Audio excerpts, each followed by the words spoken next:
అదిగో ఇల్లందకుంట ఇది దశరథ రాముని పాదమంట.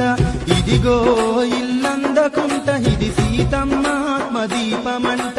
అంజని తనయుని ఆత్మబలం భక్త కోటికిది గుండె బలం. అంజని తనయుని ఆత్మబలం భక్త కోటికిది గుండె బలం. జగమంతా పలుకుతున్నది రామచంద్రని చరితం. అదిగో ఇల్లందకుంటిది సీతమ్మ తల్లిది